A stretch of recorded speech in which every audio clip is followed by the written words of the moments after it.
2019 में एक movie release हुई थी, इसका नाम है in the shadow of the moon.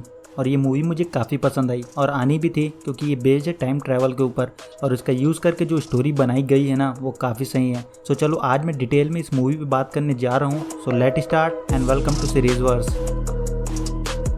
सबसे पहले हमें झलक दिखाई जाती है 2024 की। इसको देख के साफ पता चल रहा होता है कि दुनिया के लग चुके होते हैं, मतलब कुछ हुआ है जिससे हर जगह तबाही मची हुई है। और फिर अपने को 1988 का टाइमलाइन दिखाते हैं और यहाँ से मेन स्टोरी स्टार्ट होती है। हमें दिखाया जाता है कि यहाँ अचानक से 3 लोगों की मौत हो जाती है और इन तीनों की मौत सेम तरीके से होती है। इनके नाक कान आँख से खून निकलने लगता है और ब्रेन हैमरेज की वजह से इनकी मौत हो जाती है। खैर, यहाँ पर अपने को 3 पुलिस वालों को दिखाते हैं। मेन हीरो थॉमस, इसका पार्टनर मैडॉक्स और थॉमस का ब्रदर इन लॉ होल्ट और थॉमस की 9 मंथ की प्रेग्नेंट वाइफ भी होती है। इन तीनों को एक एक्सीडेंट के बारे में पता चलता है जहाँ एक बस ड्राइवर की अचानक मौत हो गई थी। और फिर ये लोग बॉडी को देखने जाते हैं जहाँ उस ड्राइवर की बॉडी के गर्दन में 2 डॉट बने होते हैं। पहले तो इन्हें ये चीज़ नॉर्मल लगती है, बट फिर इन्हें 2 और केसेस के बारे में पता चलता है और उनकी भी मौत सेम तरीके से हुई थी और उनके गर्दन पर भी सेम निशान था, मतलब किसी ने इनको किसी चीज़ से इंजेक्ट किया होता है। एक तरीके से एक मर्डर होता है और अब इन तीनों को उस मर्डरर को ढूंढना होता है। और उन बॉडीज़ के फॉरेंसिक रिपोर्ट से भी इन्हें कुछ खास पता नहीं चलता। इन्हें बस इतना पता चलता है कि उन्हें किसी तरह का अनस्टेबल आइसोटोप दिया गया है, बट वो क्या है इन्हें नहीं पता। बट इन्हें फिर से एक सिमिलर केस के बारे में पता चलता है, बट इस बार फ़िलहाल विक्टिम जिंदा होती है। ये तीनों उससे मिलने जाते हैं और उस लड़की के नेक पर वही 2 डॉट होते हैं। और वो लड़की इन्हें बताती है कि एक ब्लैक लड़की थी ब्लू हुडी के साथ, उसने किसी चीज़ का यूज़ करके उसके नेक पर स्टैब किया था और उस लड़की के लेफ्ट हैंड से खून निकल रहा था। और फिर थोड़ी देर बाद वो लड़की सेम पहले वाले लोगों की तरह मर जाती है। देन सब लोग उस लड़की को ढूंढने लग जाते हैं एंड लकीली वो लड़की थॉमस की गाड़ी से आकर टकरा जाती है। ये दोनों फिर उसका पीछा करना स्टार्ट करते हैं और थॉमस उस लड़की का पीछा करते हुए सबवे स्टेशन पहुंच जाता है और उस लड़की को गन पॉइंट में ले लेता है। और इस लड़की का नाम होता है रिया। और रिया यहाँ पर बड़ी अजीब बातें करती है। वो थॉमस को पहले से जान रही होती है और उसे उसका नाम भी पहले से पता होता है। और वो थॉमस को बधाई देती है उसकी बेटी के लिए जो अभी पैदा भी नहीं हुई होती। और वो थॉमस को सॉरी बोलती है उसके पार्टनर मैडॉक्स के लिए। और लास्ट में वो बोलती है कि वो एक दूसरे से दोबारा मिलेंगे और फिर इनके बीच फाइट होती है। बट लास्ट में थॉमस रिया को उसी का इंजेक्शन से स्टैब कर देता है और वो गलती से ट्रेन के सामने आकर मर जाती है। एक तरीके से थॉमस ही उसकी मौत के लिए जिम्मेदार होता है। और फिर थॉमस को पता चलता है कि उसकी वाइफ हॉस्पिटल में है और वो अपनी वाइफ से मिलने जाता है जहाँ उसकी वाइफ की मौत हो जाती है, बट वो एक बेटी को जन्म देती है जैसा कि सेम रिया ने बोला था। और ये बात थॉमस को अजीब लगती है। वहीं डॉक्टर को रिया के लेफ्ट हैंड से एक बुलेट मिलता है, मतलब किसी ने उसके हाथ में शूट किया था। खैर, यहाँ पर अब टाइम दिखाते हैं ईयर 1997। थॉमस की बेटी अब बड़ी हो चुकी है और इसका नाम होता है एमी। और उस मर्डर करने वाली लड़की का केस 9 साल पहले ही बंद कर दिया गया था क्योंकि रिया मर गई थी और उसके साथ मर्डर भी होना बंद हो गए थे।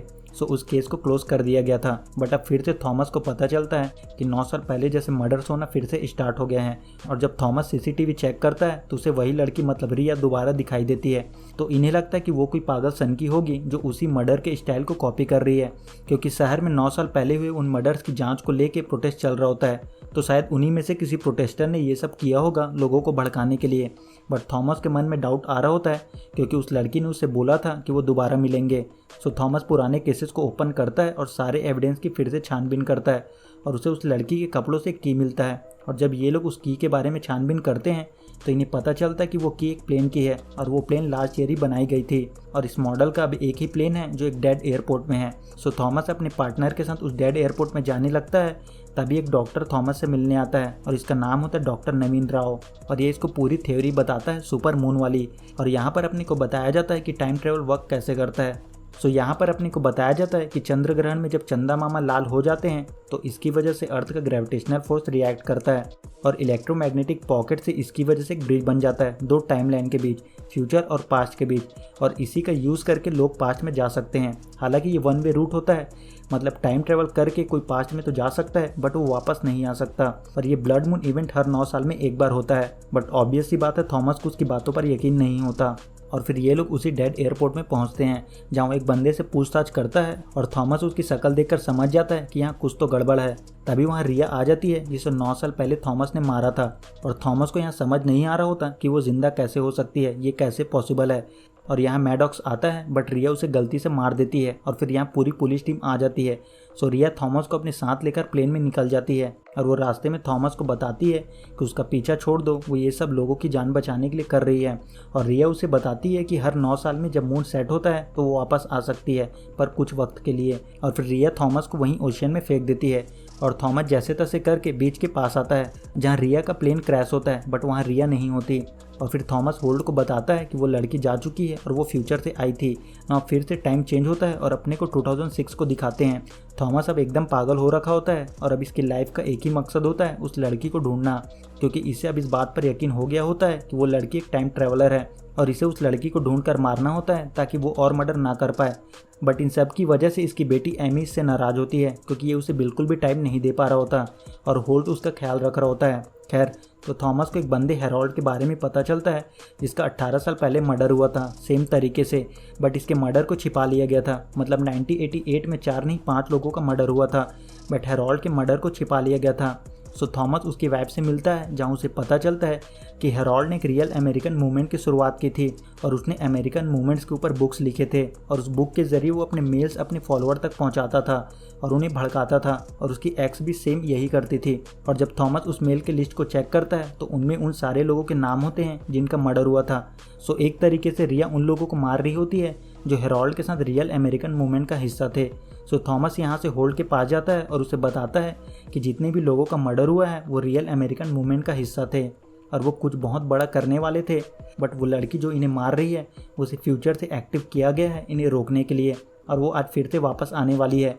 बट होल्ड को थॉमस की बातों पर यकीन नहीं होता और फिर थॉमस होल्ड की आईडी चुरा लेता है और उसका यूज़ करके हेरोल्ड की एक्स का एड्रेस निकलवाता है। बट जब थॉमस वहाँ पहुँचता है तो उसकी एक्स वहाँ पहले से मर चुकी होती है। तभी थॉमस रिया को देखता है और उसके हाथ में शूट करता है और फिर थॉमस रिया का पीछा करते हुए एक बीच पर पहुँचता है जहाँ रिया एक सीवर के अंदर घुस जाती है और थॉमस भी उसके पीछे आता है। सो वहाँ एक टाइम मशीन रखा होता है और रिया उसके अंदर जाकर गायब हो जाती है। बाहर आकर थॉमस ये बात सबको बताता है बट कोई भी इस पर यकीन नहीं करता, सबको यही लग रहा होता है कि वो पागल हो गया है। खैर, तो अब टाइम आता है 2015 का और हमें डॉक्टर नवीन राव को दिखाया जाता है जो पिग्स पर टेस्ट कर रहा होता है उसी इंजेक्शन वाले डिवाइस का यूज़ करके जिसका यूज़ करके रिया मर्डर कर रही थी। और यहाँ पर थॉमस को दिखाया जाता है आज एमी डिलीवरी के लिए हॉस्पिटल में होती है, बट ये वहाँ ना जाकर उसी बीच में सीवर के सामने बैठा होता है क्योंकि ये 9 साल से इसी दिन का वेट कर रहा होता है, ब्लड मून वाले दिन का, जिस दिन रिया वापस आने वाली थी। तभी डॉक्टर नवीन आकर उसे किडनैप कर लेता है ताकि वो उस लड़की को ना रोक पाए। बेसिकली डॉक्टर नवीन को इन्वेस्टिगेशन से पता चल गया था कि वो लड़की एक्चुअल में कातिल नहीं है बल्कि वो देश को बचा रही है और उसी के रिसर्च और टेक्नोलॉजी का इस्तेमाल कर रही है जो वो फ्यूचर में बनाने वाला है। सो डॉक्टर नवीन को लगता है कि एक्चुअल में उसी ने उस लड़की को भेजा है फ्यूचर से दुनिया को बचाने के लिए। बट थॉमस जैसे तैसे करके वहाँ से भाग जाता है और फिर से बीच के पास वापस आ जाता है जहाँ रिया वापस आती है और बाहर आते ही थॉमस उसके सामने होता है और उसे गन पॉइंट में ले लेता है और रिया थॉमस को बताती है कि वो उसकी ग्रैंड डॉटर है और उन्होंने ही उसे इस मिशन पर भेजा है इस दुनिया को और सबको बचाने के लिए। और जैसे ही थॉमस को ये पता चलता है कि रिया उसकी ग्रैंड डॉटर है तो वो काफ़ी टूट जाता है क्योंकि 1988 में उसी की वजह से रिया की जान गई थी, उसकी मौत के लिए वो जिम्मेदार था। और थॉमस रिया को बोलता है कि वो वापस चली जाए, बट रिया बोलती है कि वो वापस नहीं जा सकती क्योंकि ये वन वे है, हमेशा इसकी शुरुआत उनकी मुलाकात से होती है और इसका अंत उसकी मौत से होगा। सो बेसिकली हुआ ये है कि 2024 में हेरोल्ड का बुक पढ़कर लोग सनक जाएंगे और एक विद्रोह छिड़ जाएगा और सब कुछ बर्बाद हो जाएगा। और इसलिए 2042 में नवीन राव एक टाइम मशीन बनाता है और वो रिया को मिशन देता है जिसमें उसे 9-9 साल के गैप में जाकर कुछ लोगों का मर्डर करना होता है। और ये वो लोग होते हैं जो उस मूवमेंट में शामिल होते हैं, मतलब ये लोग उस मूवमेंट को लीड कर रहे होते हैं। और रिया केवल 4 दिन के लिए पास्ट में गई थी, सबसे पहले 2015, देन 2006, देन 1997, देन लास्ट में 1988। सो सबसे पहले रिया 2042 से 2015 में ट्रैवल करके आती है जहां वो अपने ग्रैंडफादर से टकरा जाती है और उसे सारी बात बता देती है। और फिर ये 9 साल पास्ट में ट्रैवल करके 2006 में आती है जहां वो हेरोल्ड के एक्स को मारती है जैसा कि इसका मिशन होता है और यहाँ पर थॉमस रिया के हाथ में शूट कर देता है। और फिर ये 1997 में आती है जहाँ ये फिर से कुछ लोगों को मारती है और एयरपोर्ट में गलती से मेडॉक्स का मर्डर कर देती है। देन ये 1988 में आती है और हेरोल्ड और बाकियों को मारती है और ये इसका लास्ट मिशन होता है। हेरोल्ड इसका लास्ट टारगेट होता है और इसके बाद इसे किसी और का मर्डर नहीं करना होता। और इसके बाद रिया यहीं रहने वाली थी क्योंकि ये वापस नहीं जा सकती थी, बट यहाँ रिया थॉमस से टकरा जाती है और थॉमस गलती से रिया को मार देता है और उसके हाथ से वो बुलेट निकलता है जो थॉमस ने 2006 में उसके हाथ में मारी थी।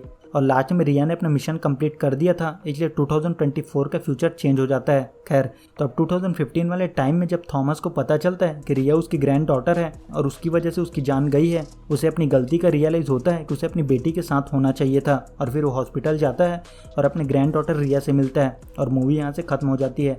सो इसी के साथ इस वीडियो में इतना ही। वीडियो पसंद आए तो लाइक और शेयर कर देना। सो वीडियो को यहीं रैप अप करते हैं। सी यू इन नेक्स्ट वीडियो, तब तक के लिए गुड बाय।